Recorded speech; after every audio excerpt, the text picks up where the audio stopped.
Hola, ¿cómo están? Bueno, bienvenidas y bienvenidos, si se suma algún hombre, a este nuevo espacio que tenía ganas hace mucho de habilitar y siempre esperando la cámara y el micrófono correcto. Nunca lo habilitaba, no tengo ni la cámara ni el micrófono correcto, pero tengo muchas ganas de empezar a compartir con ustedes algo más expansivo, ¿no? Que por Instagram, para que podamos charlar por aquí. Voy a dejar comentarios abiertos también para que puedan eh, opinar, siempre desde el respeto, para que podamos conversar, para que podamos intercambiar opiniones.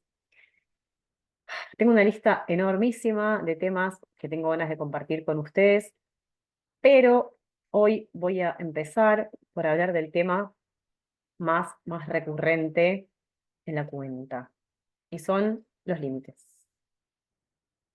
¿Qué nos pasa con los límites? Primero, bueno, está el taller de límites, que muchas de ustedes ya seguramente lo conocen.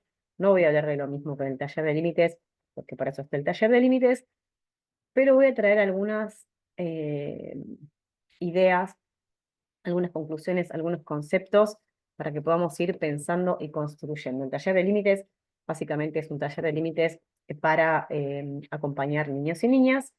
Acá voy a abrir en dos direcciones siempre el tema y voy a hablar del acompañamiento de niños y niñas y de los límites de nosotras, las personas adultas.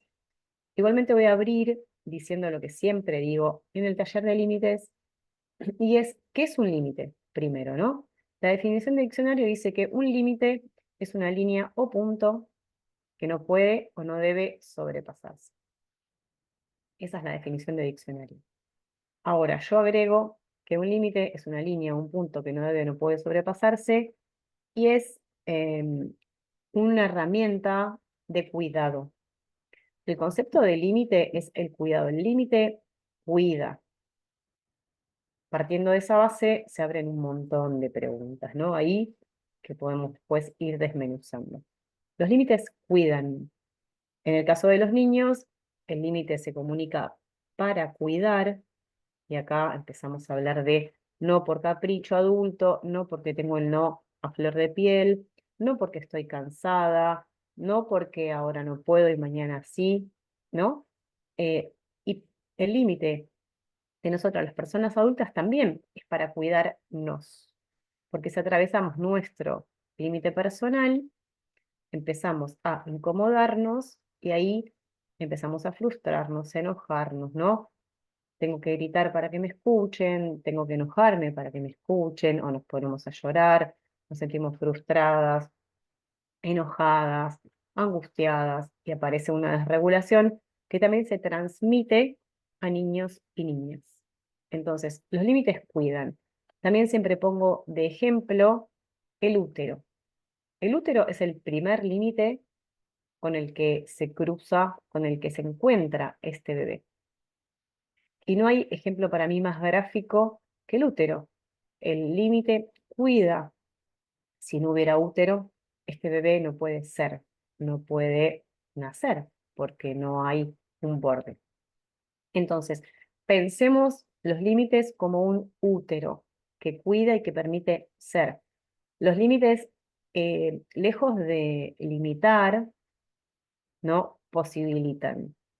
Lo que limita es la arbitrariedad de este límite, el autoritarismo en el límite, ¿no? No porque no, porque no, porque yo soy tu mamá, porque yo lo digo, porque yo pienso que no. Por ejemplo, em, hace frío, abrígate, ¿no?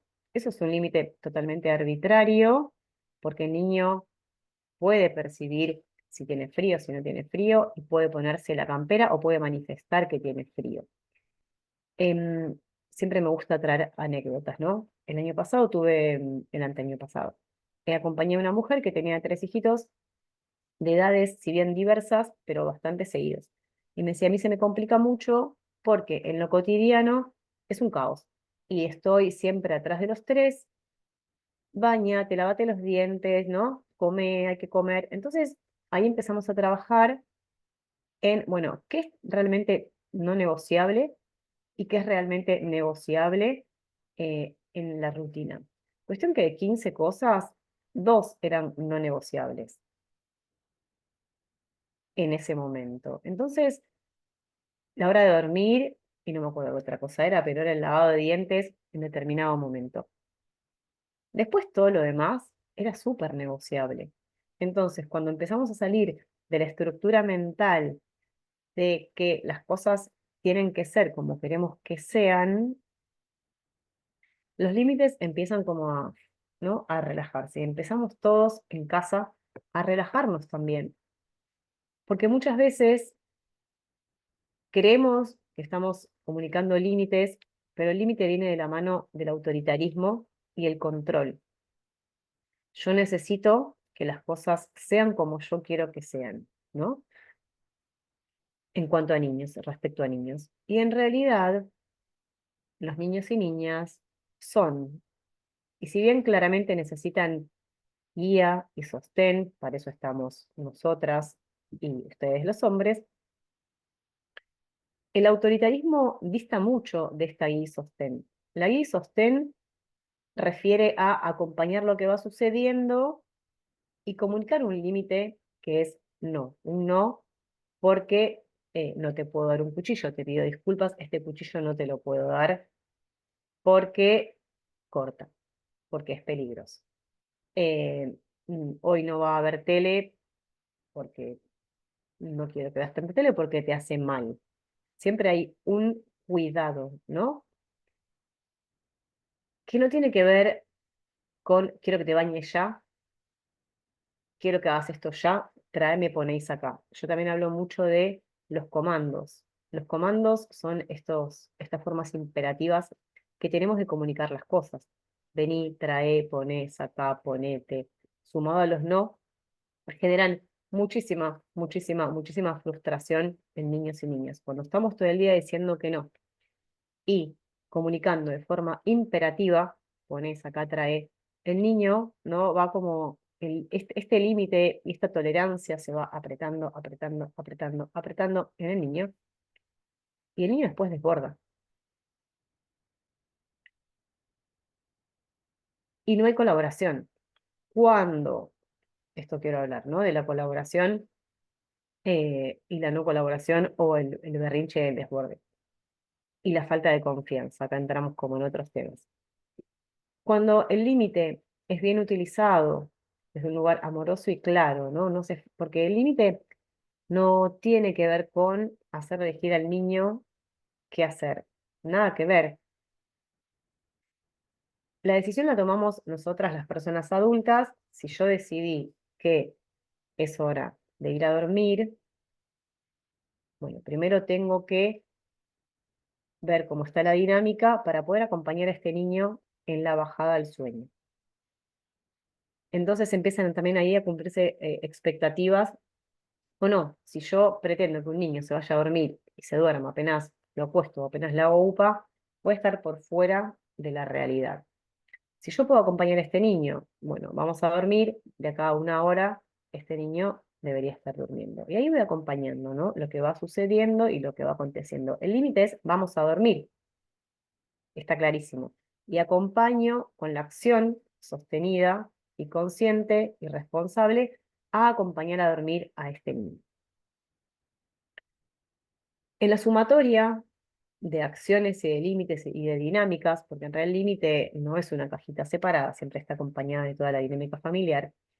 Si yo voy acompañando a este niño o a esta niña en la construcción de límites desde el cuidado, desde que es muy bebé, este niño o esta niña va a ir tomando conciencia y constatando de que los límites cuidan y que no son arbitrarios y que no es que estamos siempre en contra de. Por más que cuando son pequeños aparezca mucha manifestación, a medida que van creciendo, empiezan a realmente a constatar de que está todo bien, de que estamos comunicando este límite para cuidar, que no es caprichoso ni arbitrario, ni porque queremos hacer las cosas como queremos. Y realmente es muy lindo porque empieza la colaboración cuando tienen 6 o 7 años. Siempre traigo también la idea de que la construcción de la etapa primaria son de 7, 8 años, más o menos, 6, 7, 8, depende del niño, depende de la niña. Entonces, tenemos un periodo bastante largo, depende de dónde lo mires, porque después queda el resto de la vida, de construcción. A veces pretendemos que a los 2 años o 3 años ya hagan lo que les decimos, como lo decimos, cuando lo decimos, y eso es poco realista, porque hay que tener en cuenta el desarrollo del cerebro. Y se habla de los primeros 7 años de vida, ¿no? Para eh, todo el sistema, todo nuestro cuerpo, todo nuestro sistema un poco más configurado, un poco más eh, cercano a lo que vamos a hacer en la vida adulta. Entonces, más o menos este periodo de construcción de emociones, de límites, de reglas, de normas, se da en los primeros 7 años de vida. Entonces, continúo hablando de la colaboración. Si podemos acompañar toda esta etapa de a poquito, ¿no? De a poquito, muy de a poquito. En los primeros 2 años de vida casi no hay límites. El límite es muy chiquitito. Y después empiezan a haber más límites también porque los niños empiezan a habitar otros entornos, ¿no? Em, entonces, si durante todo este periodo de tiempo, perdón, voy a tomar un poquito de té, podemos acompañar de forma concreta, amorosa, consciente y sostenida y coherente, los niños, como decía antes, van a entender, van a integrar que, ok, mi mamá está de mi lado porque me cuida. Y va a haber mucha colaboración después, porque por ahí le decimos algo, ok, me lo está diciendo para cuidarme. Eso ya está integrado en el sentir, no es que lo piensan, ¿no? Es algo que se siente, que se va integrando desde el sentir. En cambio, si yo desde que son muy chiquititos lo pongo, lo saco, le digo todo el tiempo que no lo dejo hacer nada, que no toques, que no hagas, que cuidado, ¿no? Siempre limitando, tal vez desde el miedo, desde el no saber, desde que tengo fiaca, desde que ahora no tengo ganas, un montón de cuestiones.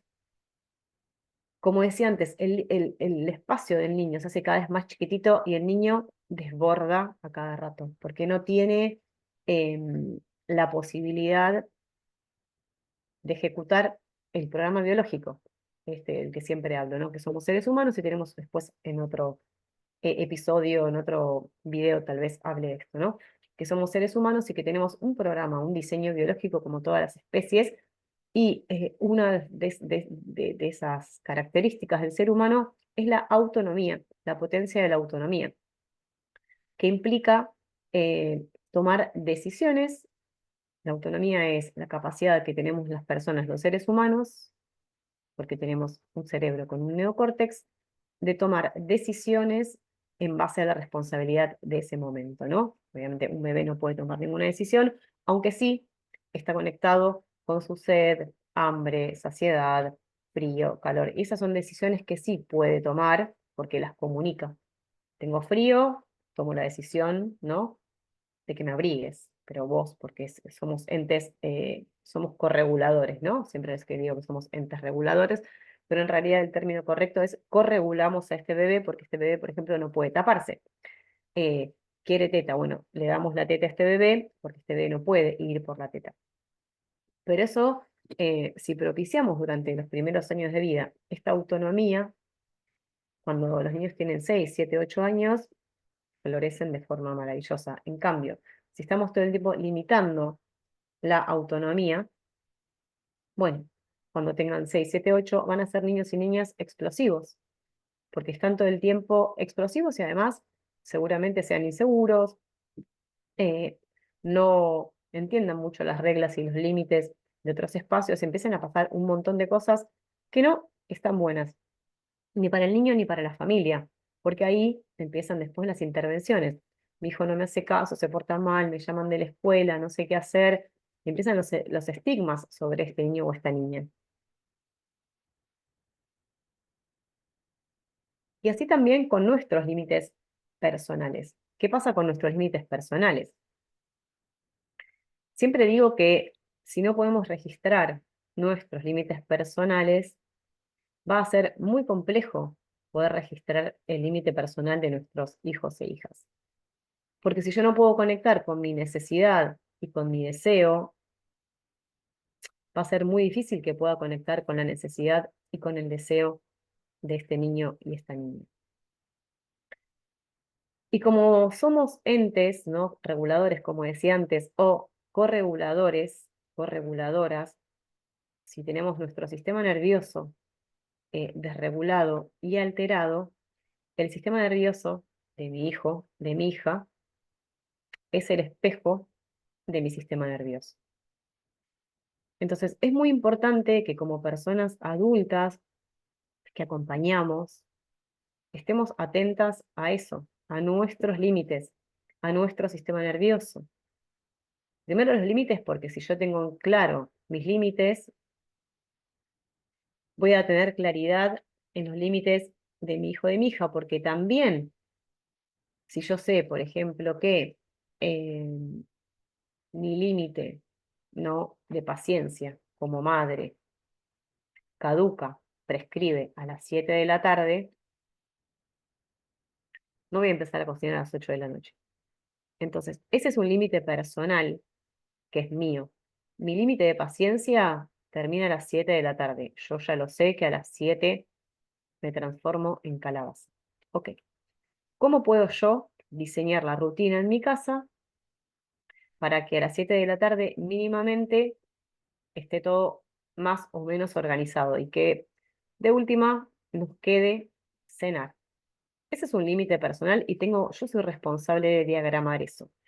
Porque si no, el niño, el bebé, no tiene la capacidad, primero no tiene la responsabilidad de saber esto. Y tampoco tiene la información. Y por más que tuviera la información, no tiene la responsabilidad ni la capacidad de organizar la dinámica. Y después ahí estamos comunicando el límite. Vamos a dormir, siempre se hace tarde, al final siempre, ¿no? Se hace tarde, nunca te dormís temprano, pero en realidad la responsabilidad es mía. Por eso siempre digo que nuestros límites son los límites de nuestros hijos e hijas. Si yo sé que vamos a la plaza y más de 2 horas no tengo ganas de estar en la plaza, porque además después mi hijo se desregula, hay que volver a comer y después tenemos que ir a la escuela a la tarde. Bueno, si yo sé que hasta la 1 puedo estar en la plaza, a las 12:30 le digo, en un ratito nos vamos de la plaza. A la 1 menos cuarto se lo recuerdo y a la 1 nos vamos. Y no espero que este niño o esta niña esté súper contento de irse de la plaza, porque puede aparecer una manifestación emocional. Entonces, si yo también sé que puede ser que haya una manifestación emocional, no pongo la expectativa en el niño en que no se manifieste. Cuento ese tiempo, más o menos, cuánto me va a llevar sostener esa manifestación emocional y lo sumo a este tiempo que yo necesito para estar a la 1 en casa. Entonces, los límites nuestros son los límites que después voy a comunicar a mi hijo o a mi hija, y para estar más regulada, yo necesito armar el plan para llegar a ese momento en un estado de más o menos regulación para poder acompañar a mi hijo o a mi hija. Y para estar en este estado de regulación, siempre hablo también, es muy importante poder observarnos y observar qué necesidades tenemos satisfechas de nuestra vida. Porque si yo no duermo bien, no descanso bien, no me alimento bien, como ultraprocesados, no me hidrato, estoy todo el día tomando café o mate, eh, y no tengo un espacio para mí, no hago nada de lo que me gusta y estoy totalmente desbordada y colapsada, claramente que no voy a estar en un estado de regulación y mi sistema nervioso va a estar hipercolapsado, y cuando haya una pequeña gotita que active algo en mí, mi hijo o mi hija va a ser el blanco de ese detone mío, de esa desregulación mía, y en consecuencia, cuando mi hijo se desregule, no hay quien corregule a este niño.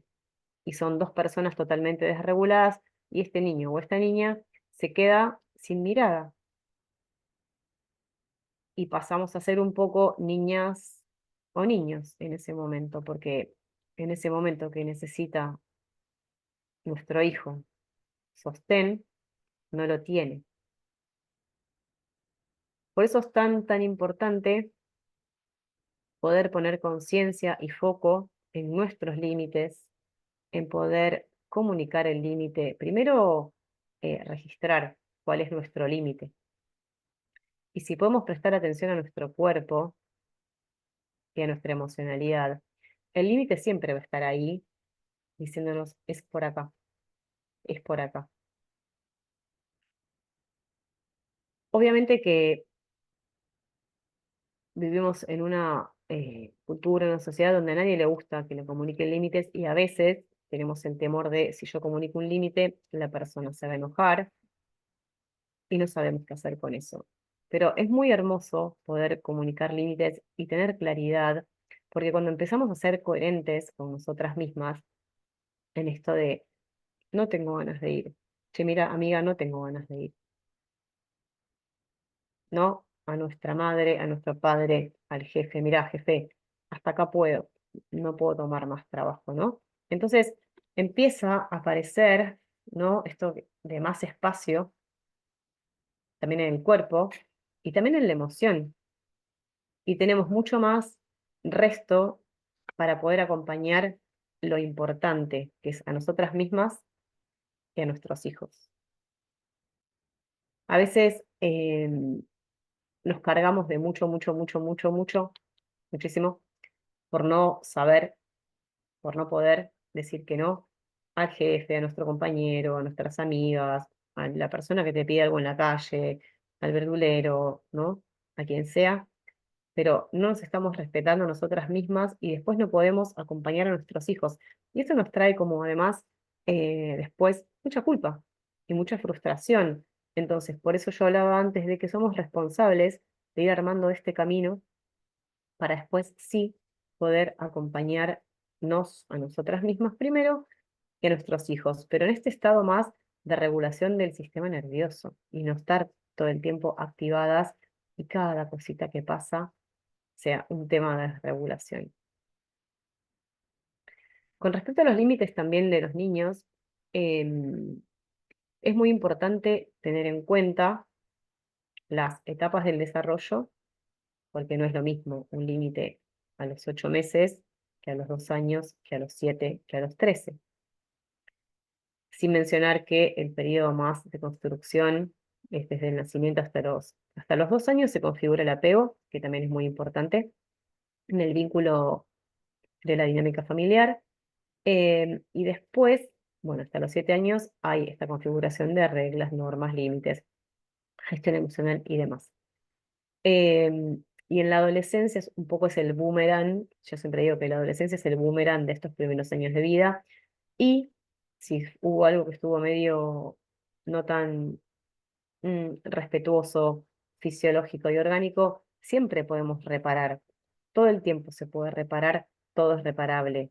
A veces me preguntan, mi hijo tiene 15 años, ¿poder reparar? Siempre se puede reparar todo.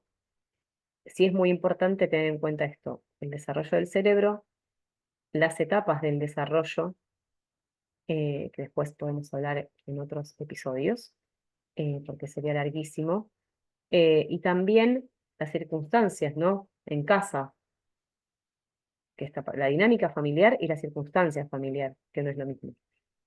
Y también tener en cuenta esto que decía antes, que no es lo mismo eh, un niño de 8 meses, un niño de 2 años, que un niño de 7, que un niño de 13. Porque el desarrollo del cerebro no es el mismo. La cognición no es la misma, el entendimiento no es el mismo.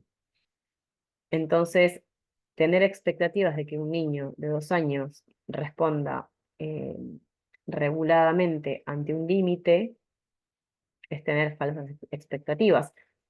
Un límite para un niño de 2 años es peligro, ¿no? Es algo que yo estoy queriendo hacer y accionar para hacer, está siendo limitado, sesgado, entonces para mí eso es un peligro, una situación de peligro. Por eso muchas veces los niños pegan, muerden, rasguñan, empujan, porque están ante una situación de peligro en su subjetividad, ¿no?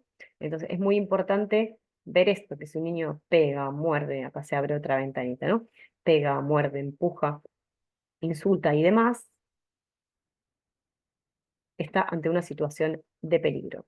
Si los primeros 2 años de vida, 2 años y medio de vida, este niño todo el tiempo recibió no, no, no, no podés, no, no, y hubo mucha manifestación, este patrón queda ahí configurado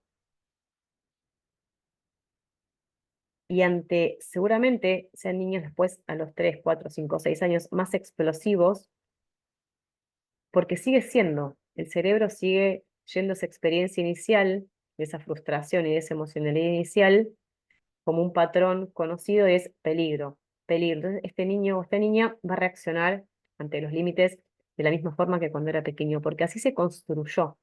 También podemos entender esto, ¿no? Y más si hubo autoritarismo, arbitrariedad o permisividad también, porque la permisividad es la otra cara del autoritarismo. Entonces, bueno, teniendo en cuenta el desarrollo del cerebro, la circunstancia, la dinámica de casa y las etapas del desarrollo. Y también acá podemos empezar a observar, ¿no? Observar simplemente no para ir mucho para atrás, pero observar cómo fue nuestra infancia, para poder entendernos por qué tenemos este tipo de patrones a veces tan automatizados, tan instalados, por qué reaccionamos como reaccionamos. Si podemos entender, el entendimiento a veces no viene de lo que nos cuentan, viene de lo que sentimos. Entonces, si sentimos que hubo algo ahí raro en cómo nos acompañaron y nuestro cuerpo dice, che, eso no estuvo tan bueno, bueno, ahí podemos entender por qué a veces tenemos estos mecanismos, ¿no? De, también de defensa, de lucha. Porque si yo me desregulo ante la desregulación de mi hijo porque me sobrepasa, hay una activación y un mecanismo de lucha-huida. Esto es muy importante también, simplemente para observar, para poder comprender por qué a veces nos pasa lo que nos pasa y nos cuesta tanto salir de estos mecanismos automáticos. No me voy a meter acá porque es otro tema, pero es como punto de observación. Y para cerrar un poco el tema, siempre digo que, como empecé diciendo, ¿no? Que el límite cuida, acompaña, construye, sostiene, contiene, guía. El límite es un contenedor que le permite al niño y a nosotros como personas adultas ser. Cuando el límite está desdibujado, cuando no hay borde, sucede el desborde, el de los niños y el nuestro.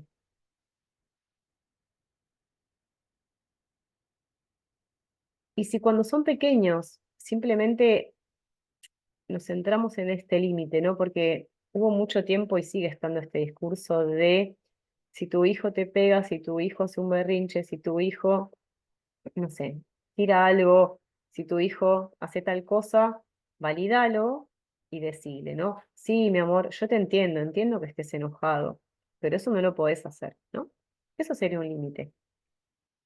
Pero si sistemáticamente hacemos y decimos eso de forma automática, sin poder conectar con lo que está sucediendo en ese momento, porque conectar con lo que sucede en ese momento es súper importante para poder conectar emocionalmente con este niño, porque no siempre sucede la manifestación por lo mismo, no siempre pasa lo mismo. Y si ante todas las situaciones repetimos la misma frase, sí, mi amor, yo entiendo que estés enojado, pero eso no lo podés hacer, no me gusta que me pegues, carece totalmente de sentido, porque es algo súper automatizado que no llega a ningún lado y el niño no va a tener una respuesta. Es más, va a sentir, no sé qué me estás diciendo, no sé de qué me estás hablando. Tenemos que conectar con la emocionalidad para poder ver qué está pasando y accionar y hablar en consecuencia. Pero al margen de esto, que es muy importante para comunicar límites, la conexión emocional y la coherencia. Siempre hablo de la coherencia entre el pensar, decir, sentir y hacer. Tiene que estar en un solo eje. Pensar, sentir, decir y hacer. Si yo pienso algo, pero hago otra cosa, el límite no va a llegar. Si yo siento algo, pienso otra cosa y digo otra cosa, el límite no va a llegar de forma asertiva. Para que el límite se comunique de forma asertiva, sea mejor recibido, no digo bien recibido, pero mejor recibido, o al menos escuchado y sentido, necesitamos que el eje entre el pensar, decir, sentir y hacer esté alineado. Experiméntenlo y después, si quieren, me cuentan. Observen también, ¿estoy diciendo lo que pienso? ¿Estoy sintiendo lo que digo? ¿Siento y pienso lo que estoy diciendo? Ok, ¿y después qué hago? ¿Tiene relación todo esto que hago? Vayan, tengan una libretita y lo pueden hacer y pueden observar, o fíjense, sin libretita. Em, pero decía esto, ¿no? Que si solamente accionamos en comunicar el límite, pero no tenemos la capacidad de observar qué pasa debajo de esa manifestación, por más amorosamente que acompañemos, hay una invisibilización de la causa. Porque a veces el desborde o la manifestación que está mal, digo mal desde lo culturalmente, socialmente o familiarmente aceptado y aceptable,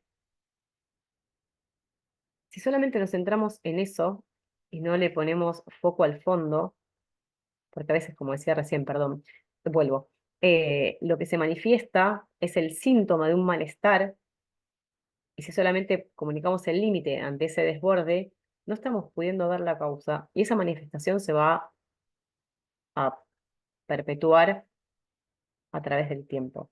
Entonces, más allá de los límites que podamos comunicar, es muy importante, si las manifestaciones son recurrentes, una y otra vez, ver qué pasa por debajo de la superficie para poder abordar la causa y no el síntoma. Porque si no, el síntoma iba a ser un desborde, mañana una enfermedad y pasado otra cosa. Esto es súper importante. Así que bueno, les agradezco un montón, estoy muy contenta por haber abierto, aunque sea de esta forma, este espacio y nos estamos viendo próximamente en otro encuentro.